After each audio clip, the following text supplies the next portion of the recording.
Audio Jungle.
mga puting panyo, asingkan sa indong mga kandila para sa satuyang pagsabak sa saika. Salamat po.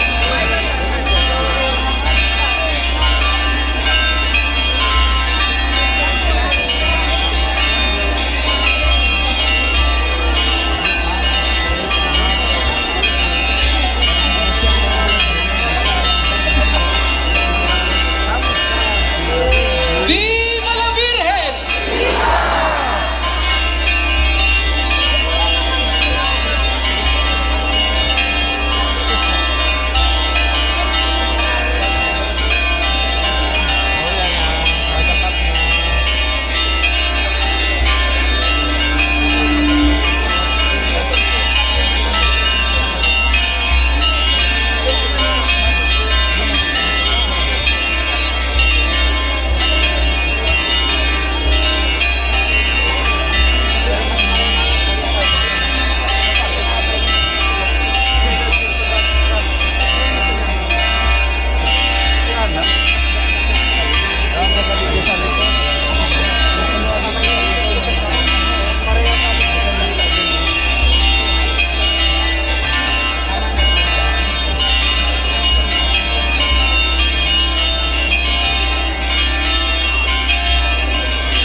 recognized in our Bico church history, two significant events happened which led to the great devotions that we have right now.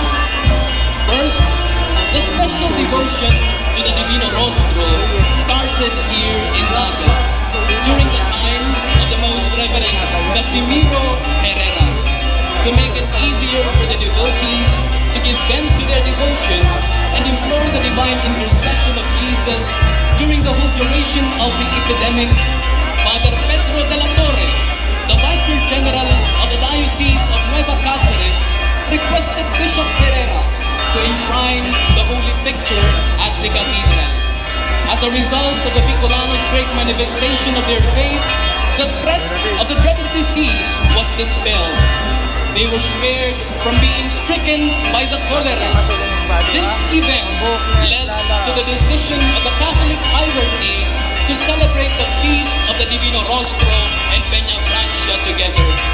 It became part of the tradition until today that the Holy Picture was placed on an andas and was carried on the shoulders of the priests to express their vows and devotion to the holy face of Jesus. On the other hand, in 1710, Father Miguel Robles de Covarrubias brought to the community of Bicolanos the gift of devotion to Our Lady of Peñafrancia. Indeed, we are thankful to God for this great devotion to Ina. She is siempre la reina de nuestra región and our dear mother. In spite of these, we, the community of the faithful, and the whole church in Bicol especially, believe that Ina will always be there to be our mother, who accompanies us towards a synodal church, a faith-filled and listening community of believers. With great jubilation and thanksgiving, the people of Bicolandia welcomes the El Divino Rostro and Ina, the beacon of synodality. Let us invite her in our lives that she may reign and be with us always in our journey. Viva la Virgen! Viva! Viva El Divino Rostro! Viva! Viva la Virgen! Viva! Viva El Divino Rostro! Viva! Viva la Virgen! Viva! Let us now raise our voices of love to Ina as we sing the hymn of Our Lady of Peñafrancia.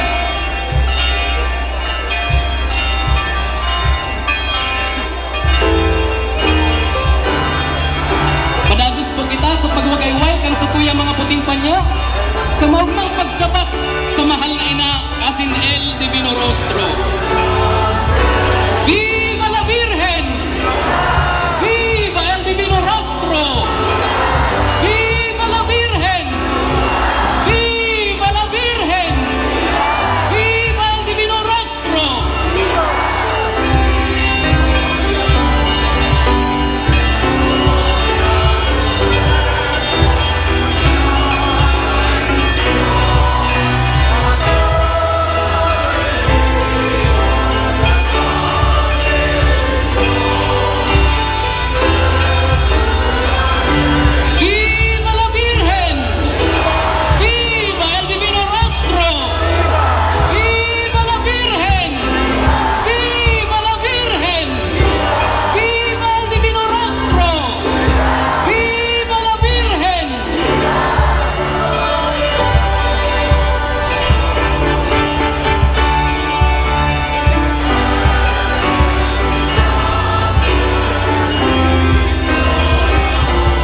Ito,